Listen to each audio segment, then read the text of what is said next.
नमस्कार साथियों। भारत से जुड़ी इंटरनेशनल खबरों की इस सीरीज में आपका एक बार फिर से स्वागत है। कुछ इंपॉर्टेंट हाईलाइट खबरों की बात करें तो अभी अभी खबर निकल कर आ रही है कि पहली बार बांग्लादेश की अंतरिम सरकार मोहम्मद यूनुस भारत के सामने झुकते हुए दिखाई दे रहे हैं। दरअसल उन्होंने कल के दिन पहली बार भारत के प्रधानमंत्री पीएम मोदी से फोन कॉल पर बात किया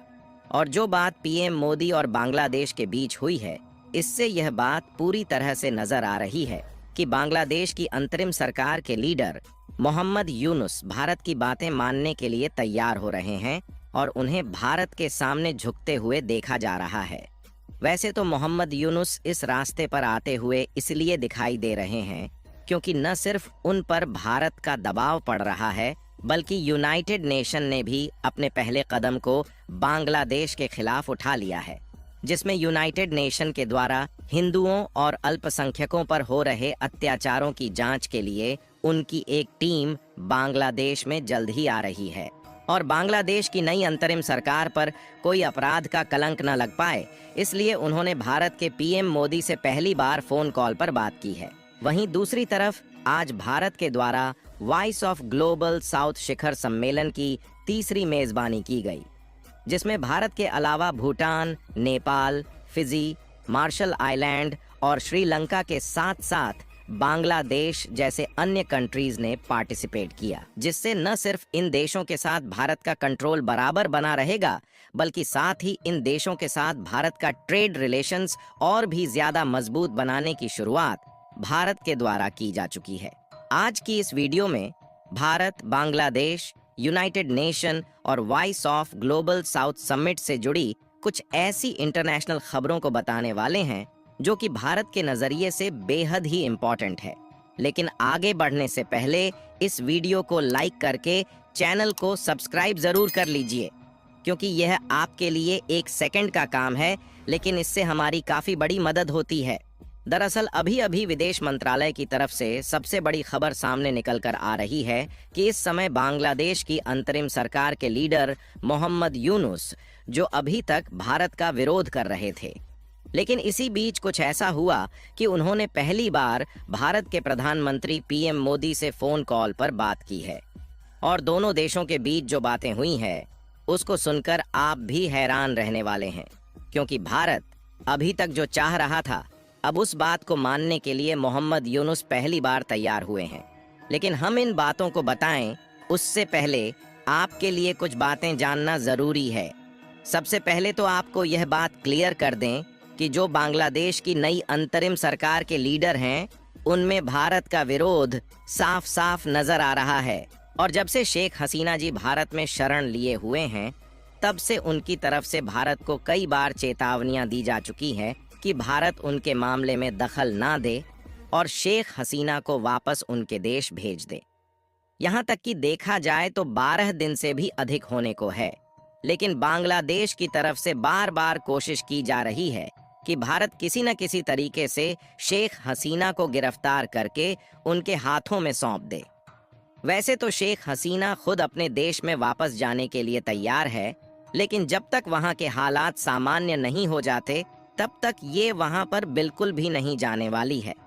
क्योंकि उनके बेटे ने भी कह दिया है यदि वह बांग्लादेश में लौटती हैं तो वहाँ के प्रदर्शनकारी शेख हसीना का पसीना निकालने की कोई भी कसर नहीं छोड़ने वाले हैं, जिसका अंदाज़ा आप इस खबर को देखकर लगा सकते हैं, जिसमें बताया जा रहा है कि बांग्लादेश में जो प्रोटेस्टर है उनके द्वारा शेख हसीना के सपोर्टर और वहाँ के पत्रकारों पर अटैक किया जा रहा है,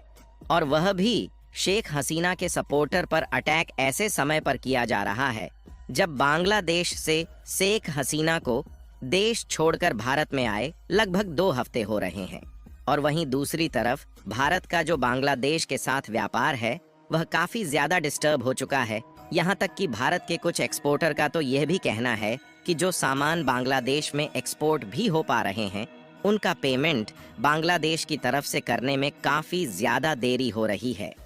क्योंकि बांग्लादेश के हालात कुछ महीने पहले से ही बिगड़ना शुरू हो गए थे और 1-2 महीने पहले ही बांग्लादेश की अर्थव्यवस्था सड़क पर आ गई थी। इसके अलावा भारत के पॉलिसी मेकर और भारत की ऐसी इंडस्ट्रीज जो बांग्लादेश में अपने अलग अलग प्रोडक्ट को भेजती हैं। उन्होंने इसका अनुमान लगाया है कि बांग्लादेश की अर्थव्यवस्था जिस तरीके से सड़क पर आ रही है और शांत होने का नाम नहीं ले रही है, इससे आगे चलकर भारत का बांग्लादेश के साथ ट्रेड रिलेशंस पर काफी ज्यादा असर पड़ सकता है और भारत के निर्यात में कमी आने के कारण भारत की अर्थव्यवस्था पर भी काफी ज्यादा असर पड़ेगा, क्योंकि बांग्लादेश ही साउथ एशिया का एक ऐसा देश है जहां पर भारत सबसे ज्यादा सामानों को निर्यात करके कमाई करता है, जहां हर साल भारत 12 बिलियन डॉलर के सामानों को बांग्लादेश में एक्सपोर्ट करता है, जिसमें खाने पीने की वस्तुओं से लेकर कपड़े और अन्य मशीनरी इक्विपमेंट शामिल है। अगली सबसे बड़ी अपडेट की बात करें तो हाल ही में भारत और यूनाइटेड नेशन की तरफ से बांग्लादेश पर थोड़े बहुत दबाव पड़ने लगे, तो अब बांग्लादेश को भारत के सामने झुकते हुए देखा जा रहा है।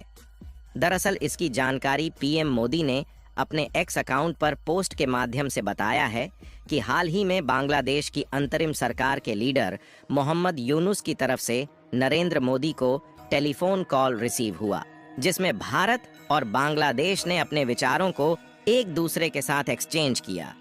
और इसी बीच मोहम्मद यूनुस भारत के पीएम मोदी से कुछ ऐसी बातें कह गए जिससे चीन और पाकिस्तान, जो बांग्लादेश को भड़काने की कोशिश कर रहे थे, उनकी धड़कनें बढ़ना शुरू हो गई हैं।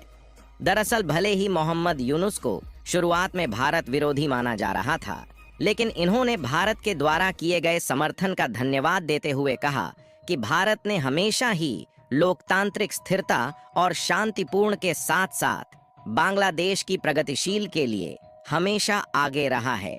यानी कि बांग्लादेश की नई अंतरिम सरकार ने भारत को यह बताने की कोशिश की कि अभी भी हम भारत के साथ हैं और हम भारत के साथ अपने व्यापारिक रिश्ते और साथ ही स्ट्रैटेजिक रिलेशन को कमजोर नहीं करना चाहते। सिर्फ इतना ही नहीं, बल्कि भारत, जो अभी तक बांग्लादेश को बात समझाने की कोशिश कर रहा था, बांग्लादेश अब उस बात को मानने के लिए तैयार है। इसकी जानकारी पीएम मोदी ने एक्स पर पोस्ट के माध्यम से खुद दिया है, जिसमें बताया गया है कि मोहम्मद यूनुस ने बांग्लादेश में हिंदुओं और सभी अल्पसंख्यकों की सुरक्षा के लिए कई बड़े कदम उठाने का वादा किया है। वैसे तो यहाँ पर भारत के पीएम मोदी के पास टेलीफोन कॉल करके बांग्लादेश सरकार की तरफ से यह बात कहना हमारे लिए चौंकाने वाली बात है, लेकिन शायद उनको इसका अंदाजा लग गया है कि अगर भारत ने बांग्लादेश की तरफ से अपना हाथ खींच लिया तो वह कहीं का नहीं रह जाएंगे, क्योंकि एक तरफ तो यह लगभग पूरी तरह से भारत पर डिपेंडेंट है और वहीं दूसरी तरफ यूनाइटेड नेशन ने भी बांग्लादेश के खिलाफ अपने कदम को उठा लिया है और उनकी तरफ से बांग्लादेश में जो अत्याचार हो रहा है, इसकी जांच करने के लिए हाई लेवल की टीम भेजी जा रही है। और इसी बीच आज के दिन voice of global south summit Bharat के द्वारा होस्ट की गई, जिसमें Bhutan, Mauritius, Nepal, Fiji, Marshall Island और श्रीलंका के साथ साथ बांग्लादेश के मोहम्मद यूनुस भी शामिल हुए थे,